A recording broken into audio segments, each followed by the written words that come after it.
Hey there, chatters. I'm Nat. And I'm Kat, and welcome to the CrimeChat update. We are back for case update number 4, and in season 5, we were visiting some of our previous cases, giving you some of the latest updates. Yes, I have 2 updates today. Yeah. Okay. My first update is regarding episode 96, which was our episode on Gypsy Rose Blanchard. Do you remember that one? She's been in the news. She's been in the news. Yeah. So she's still, I don't know, you might get to it, but is she still kind of delulu? Yeah. So she has been in the news, and she's, she hasn't changed much. I mean, if anything, she's does a have little a bit kid older. now. She's got her own kid now, right? Yeah. Mm-hmm. So just to touch back on our episode, we went over the whole thing, the whole grueling story, and we touched on a bunch of stuff. So here's some update on her. Now, on December 28, 2023, Gypsy was released from prison after serving 8 years of her 10-year sentence. Mm-hmm. Now, almost instantly, she was back in the public eye. Yeah. Within hours, her social media exploded with followers, and cameras were everywhere. And after spending most of her life either being controlled by her mother or locked behind bars, she walked right into fame, and I don't think she handled it very well. But yeah, I mean, you really expect her to with that kind of mentality, if you will. Yeah, and she kind of leans into that little girl, kind of demeanor. So right around her release, a new docuseries aired called The Prison Confessions of Gypsy Rose Blanchard. I remember that. I watched that 4-hour episode. Oh, jeez. Which was very interesting because she went into her child abuse, the role her mother played in her life, the role she played in her mother's murder, and her feelings around it. The series went really deep into even Dee Dee's, her mother, her background, and like the alleged abuse from her father, and also her being a victim of Munchausen by proxy. Dee Dee's father denied it all, but I have to tell you, when I watched that docuseries, he gave me the ick. I'm just saying, he gave me. You said Dee Dee's father or Gypsy's father? Dee Dee's father. Okay. So Dee Dee's father was allegedly, Gypsy said that Dee Dee was abused by her father. So her mother was also abused. That's right. I remember now. Yep. But come on now. Did you see the series? No. He'll give you the ick. There's something up. There's something very odd, but I don't know. So now in the show, Gypsy did say she regrets what happened. She wished that, she had chosen a different way. She also made it clear that she doesn't think that Nicholas Godejohn, who was the boyfriend who she convinced to murder her mom, should be released from prison, which is weird. And that comment sparked like a huge debate. So now in early 2024, Gypsy released her memoir, My Time to Stand. Oh. In the book, she explains the abuse in more detail. She admits formerly unhealthy emotional bonds between her and her mother, and then also like the dependence on attention and validation. She also claims that she tried to escape her mother before she made those murderous plans. Now, while all this was happening publicly, her personal life was changing quite quickly. Gypsy had married Ryan Anderson in 2022 while she was still in prison. And after her release, they appeared together in interviews and seemed kind of happy. But by March 2024, just a few months after she got out, they announced that they were separated. The marriage didn't last long. And Gypsy, she moved on pretty quickly. So she figured out that she was still in love with her previous boyfriend, Ken Erker. So she reconnected with him. They ended up getting married in 2024, and she had a baby. Yeah. In early 2025, she gave birth to a little girl. Now, she said that becoming a mother changed the public conversation again for her. Some people supported her and hoped that this would bring stability to her life, while others questioned if she had really, truly healed, and being a parent was just too big for her. Meanwhile, the debate about the murder, never really truly went away. Now, Nicholas Godejohn, who is still in prison, serving a life sentence without parole. Some supporters have pushed appeals saying his autism and mental state were not fully considered. And as of now, his sentence still stands, but I see their point. Sure. So, Some people believe that Gypsy received a lighter sentence. Others believe that her years of abuse explain why she got less time. Sure. Now, the public opinion about Gypsy has shifted back and forth. At first, many people celebrated her release.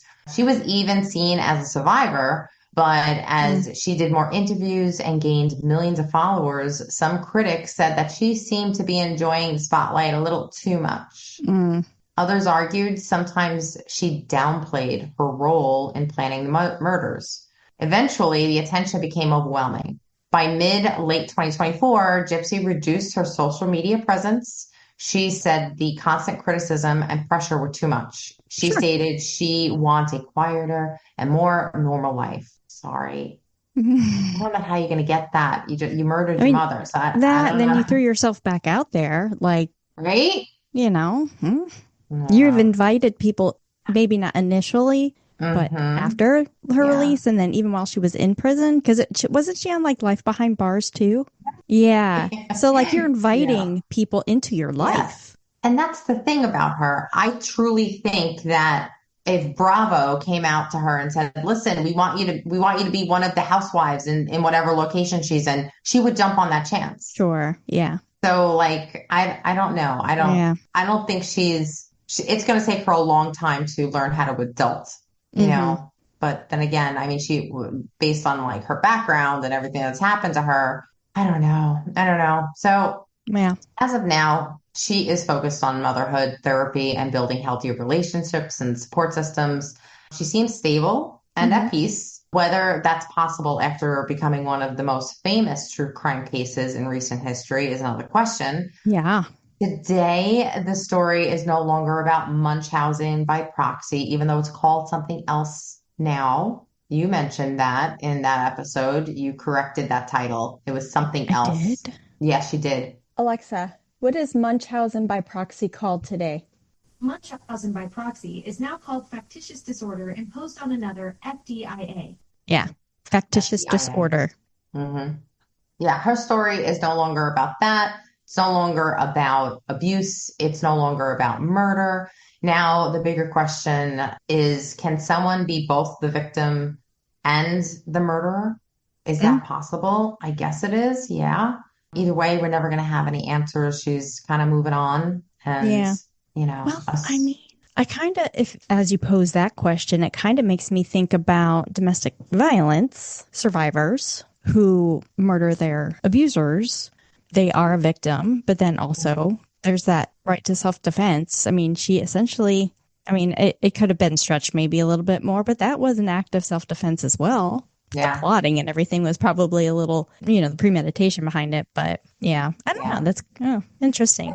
I think she got off a little light, a little easy if her boyfriend's still in jail. I mean, if you remember the video of her kind of giving him the layout of the house and standing over the mother's bed and kind of like in her motion, like stabbing the mother's bed. Like I think she was a villain. She was definitely a villain. So let's not get confused with her little girly demeanor. My next update takes us way, way back to season 1. Right? Ooh, yeah. Was the way, way back. The way, way back. This was episode 33. And this is when we covered Unit 731. Oh, the atrocities of that place. Gosh. So recent months brought major new information about Unit 731. Japan's secret biological warfare unit from World War II. Most of this comes from newly released documents in Russia and China. These updates are 1. Declassified Soviet and Russian files as of December 2025. In late 2025, Russia handed over a large set of declassified documents to China. These came from the 1949 war crimes trial and included 1. Full confessions. For the first time, complete interrogation records of senior officials were released. 1 admitted the unit could produce massive amounts of deadly bacteria and hundreds of kilos per month. Now, if you remember, they basically could case up the bubonic plague and throw it on you. They would create these clay balls, like cannonballs, And they would use fleas and rats in order to kind of like get a strain of bubonic plague that they could use as a weapon. And they tested it on local Chinese villages and their water supply and their animals in order to really see the effects. So it was really scary stuff, very scary stuff. Number 2, weather tracking unit. A special team studied wind and weather so bacteria could spread better to their environments. And then the last one, which was horrible to go over in our episode, which was the human testing. Documents confirmed planes sprayed bacteria on living people tied to wooden posts during the tests. These tests were terrible. I think we went over one of them, which was called a vivisection. Yes. And that was when they were actually doing kind of an autopsy on somebody who was fully awake. Alive, yeah. Alive. And they kept you awake. They wanted to see your, so like you would pass out or something. They had like these drugs to wake you back up. So you were like fully, you know. Yeah. I know. But there's no more mystery. All the conspiracy theorists were right. Don't you love that? We love that here at Crime Chat. Yeah. Number 2, major museum expansion in January 2026. China, after all this happened, they opened a huge museum. Part of it is dedicated to the Unit 731. They're expanding it in order to accommodate all the new information that's coming out. Now, they did receive over 5,000 new items, including medical tools, 300 hours of video, and hundreds of newly found photos. I don't know what that museum is going to put in there, but that's crazy. That you know how sometimes like in those museums, they have those like little theater rooms and they replay some of the same, 5-6 minute clip. Oh my God. Like I can't even imagine that. A museum putting that out. So I don't know like how it can't be G-rated. You kind of like have to dive into it, but I don't think they're going to release all of that. I don't know. Well, I mean, even equivalent to like Holocaust museums, those are not G-rated either. They shouldn't be because that's the realism behind it. So maybe they will release it. Oh my God, I couldn't even imagine. Now, also public donations, more than 22,000 pages of documents were donated by the public. Now, mind you, after Unit 731, at the end, we did sum it up because all these doctors and all these officials that were in control of Unit 731, they were released. They were not held as war criminals because the U.S. went in to see what was up. And remember, a lot of them had immunity for their testimony. Yeah. So I can definitely see a lot of them having documents that weren't submitted that they may have had in their personal stash, classified stuff that shouldn't have been on them. That is now family members are saying, hey, I got the stuff, now that you're I was going through grandpa's trunk and I found this. It might be interesting. I know. And also a former member breaks the silence. So in 2024 and 2025, one of the last living former members returned to Harbin at the age of 94. And Harbin is where Unit 731 and the museum is located. He publicly apologized and described what he saw as a teenage trainee. He spoke about preserved human organs and other horrors. His testimony has pushed renewed calls for honesty and accountability. Now, the ongoing tensions between countries, this history still causes serious conflict of what they did to one another back then. The government has long claimed that there's no evidence, even through a 2002 court ruling admitting the experiments happened. Now, Japan's like, that happened, And also these are not the documents that you're looking for. No, they're not going to admit to stuff but we know. Yeah. And also the U.S. controversy. New research in late 2025 revisited how U.S. officials protected Unit 731 leaders after the war in exchange for their data, allowing them to avoid punishment. So it happened, but nobody wants to say it happened. So basically, parts of history got buried. Yeah. So that's my 2 crazy updates. That is crazy. Both of them. Both of them cuckoo bananas. I also have 2 updates. One is from a 2-parter episode that we did, and one is from a bonus episode. Ooh. So my first update really isn't an update, but has some pretty interesting facts to one of our 2-parters from season 2, episodes 38 and 39, Lee Harvey Oswald. Ooh. Those episodes were released in September and then in October of 2022. In this episode, we talked about a lot of things. The first part was about how Lee Harvey Oswald, LHO, I'm going to refer him to, as I did in the episode, how his rough upbringing and the events leading up to the assassination of President John F. Kennedy. Then in part 2, we talked about the conspiracy, communism, and other events leading up to JFK's assassination, including the shot the LHO took from the 6th floor of the Texas School Book Depository in Dealey Plaza, Dallas, Texas, November 22nd, 1963. So today, the depository is dedicated to the life, death, and legacy of JFK. It's called the 6th Floor Museum. The current collection holds 90,000 items, including manuscripts, documents, photographs, films, audio recordings, newspaper and magazine articles. Here are some of the most interesting items in the museum. And really quick, I got this from the Book of Unusual Knowledge, by the way. Did you really? Yes, I did. Wait, so not to derail you, but it's ironic that you're going over this because you've covered a lot of aspects around this crime, including Marilyn Monroe, JFK. Right. You've done it all. Now, we both agree that Marilyn's happy birthday dress was probably the sexiest I've ever seen a woman look. Like, hands down, it was perfect. Like, there was nothing out of place on her. There's a actress that I think wore a dress sexier than that dress. I've never seen a dress like this. Like, legit, probably the sexiest dress I've ever seen in my life. Kat, I'm going to send it to you. When I saw the dress, I'm like, oh my God, that's a Marilyn dress. That actually outdid the Marilyn dress. Wow. Now, it's like Marilyn. It's all body, yaddy, yaddy.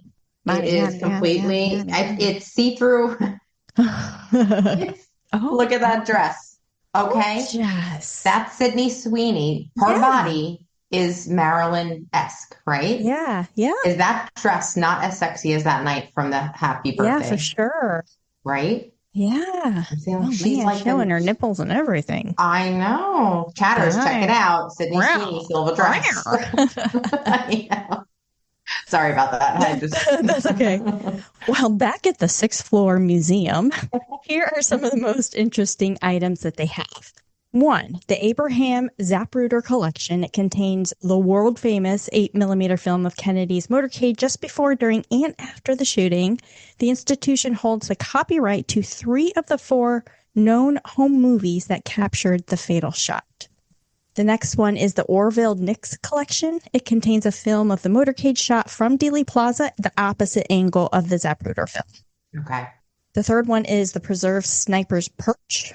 The corner window area of the 6th floor, where Oswald's rifle was discovered among stacked books and boxes, has been recreated based on crime scene photos and is preserved behind a plexiglass for viewing. So, like, you can go up there and see where he shot it from, and they put everything kind of back where it was based on pictures and, like, recreated it. But you can't go in it.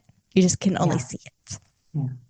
The next one is the Phil Willis collection. This represents the most extensive record of the day's events with 30 color slides, including a single photo of JFK as he was shot that has been studied by investigators and researchers for years. And you probably know what picture that is. Yeah.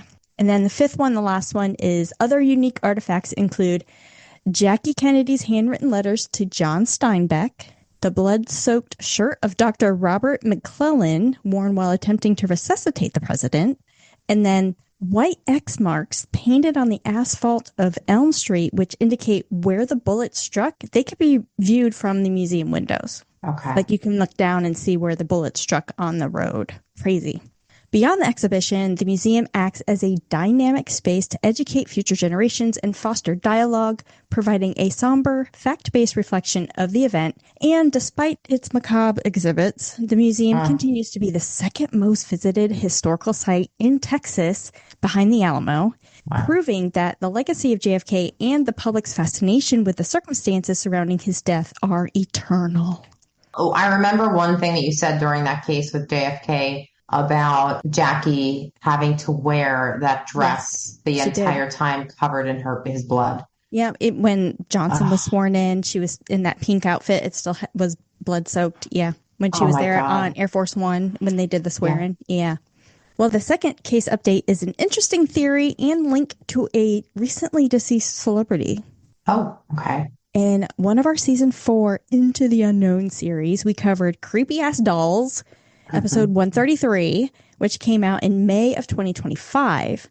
You covered the Fish Doll of Westport, Massachusetts, and I went over Robert the Doll, housed in Key West, Florida. That's one scary-ass doll. Get this. Okay. I saw this and I was like, what the? Well, there's speculation that the death of Ozzy Osbourne, who passed away at the age of 76 in July of 2025, may have influenced misfortunes by none other than Robert the Doll. Are you kidding? Some Robert fans and paranormal experts claim that anyone who disrespects the doll faces a streak of bad luck. It has misdiagnoses, accidents. We talked about that in the episode, right?